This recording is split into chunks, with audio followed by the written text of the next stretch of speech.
Now one of the sport's most formidable partnerships, Peter Burling and Blair Tuke first teamed up in the 49er class nearly a decade ago.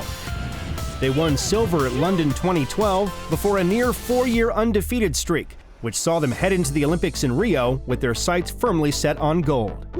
I guess there's so many different things about sailing. You know, there's the ocean racing, there's the dinghy racing, which the 49er is. Yeah, it's a great sport. It's a sport that caters for so many different people, and yeah, I guess I love all parts of it. The relationship between Pete and I is a super important one. The tighter you are and the more you understand each other, I guess the better it is, especially when the going gets a little tough. We went to Rio in a lot different shape than we went into London. We were the favourites after not losing a major regatta for the whole 4 years since London, so I guess there was a lot of pressure from externally on us, but you know, we were just excited by the challenge and we felt pretty prepared going into it, and to put down the performance we did under that sort of pressure, you know, it was probably one of the best regattas we've ever sailed. You put so much effort into an event like that, and you know, it's so rare that it actually all comes together kind of how you thought it was going to, and for us so much of it kind of almost went to plan, and it was something that was pretty special for us. There was no time to rest after the Olympics as Burling and Tuke quickly switched their attention to new roles, sailing as part of Team Emirates New Zealand at the 35th edition of the America's Cup. And less than 1 year after topping the podium in Rio, the duo were again toasting success, helping defeat defending champions Oracle Team USA.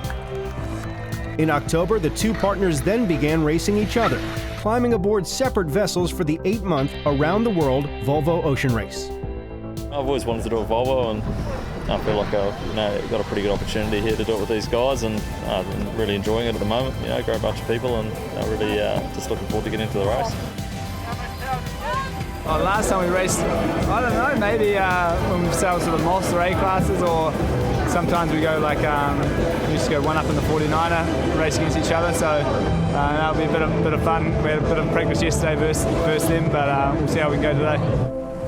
Tuke's map-free team made a near-perfect start, winning 2 of the opening 3 legs, as Burling and Team Brunel struggled, falling nearly 20 points off the pace.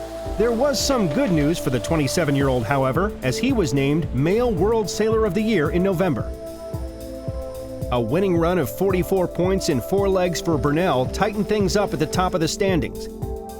And going into the final 700-mile race from Gothenburg to The Hague, the two boats were locked in a 3-way tie for the lead with Dongfeng Race Team.